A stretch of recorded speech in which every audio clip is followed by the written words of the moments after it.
குயவனடப்பு ஸ்ரீ தர்ம விநாயகர் திருக்கோவில் ஸ்ரீ சோமசுந்தரேஸ்வரருக்கு பிரதோஷ திருநாள் வழிபாடு சிறப்பு அபிஷேக அலங்கார ஆராதனைகள் நடைபெற்றது. சிவகங்கை மாவட்டம் வந்தவாசி அருகே குயவனடப்பு கிராமத்தில் அமைந்துள்ள பிரசித்தி பெற்ற அருள்மிகு ஸ்ரீ தர்ம விநாயகர் திருக்கோவிலில் தனிச்சன்னதியில் அருள்பாலிக்கும் ஸ்ரீ சோமசுந்தரி அம்பாள் சமேத ஸ்ரீ சோமசுந்தரேஸ்வரர் சுவாமிக்கு பிரதோஷ திருநாளை முன்னிட்டு சிறப்பு அபிஷேக அலங்கார ஆராதனைகள் நடைபெற்றன. முன்னதாக மூலவர் சோமசுந்தரேஸ்வரர் சுவாமிக்கு மஞ்சள், பால், தயிர், பஞ்சாமிர்தம், தேன், இளநீர், பன்னீர் உள்ளிட்ட பல்வேறு அபிஷேக திரவியங்கள் கொண்டு சிறப்பு அபிஷேகங்கள் நடைபெற்றதைத் தொடர்ந்து சிறப்பு அலங்காரம் செய்து வில்வத்தால் அர்ச்சனையும் செய்யப்பட்டன.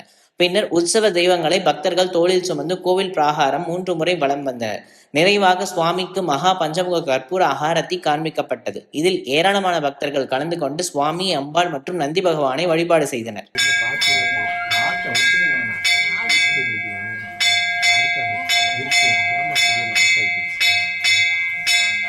ஓம் நமச்சிவாய, ஓம் நமச்சிவாய, ஓம் நமச்சிவாய, ஓம் நமச்சிவாய, ஓம் நமச்சிவாய, ஓம் நமச்சிவாய, ஓம் நமச்சிவாய, ஓம் நமச்சிவாய, ஓம் நமச்சிவாய,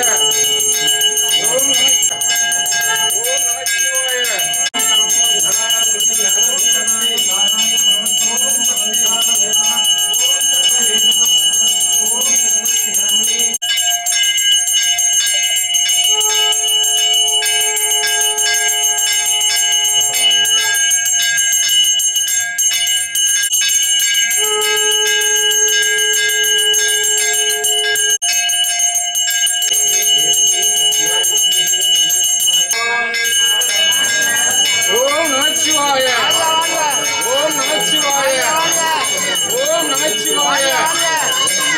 நமச்சிவாய, ஓம் நமச்சிவாய, ஓம் நமச்சிவாய, ஓம் நமச்சிவாய, ஓம் நமச்சிவாய, ஓம் நமச்சிவாய, ஓம் நமச்சிவாய.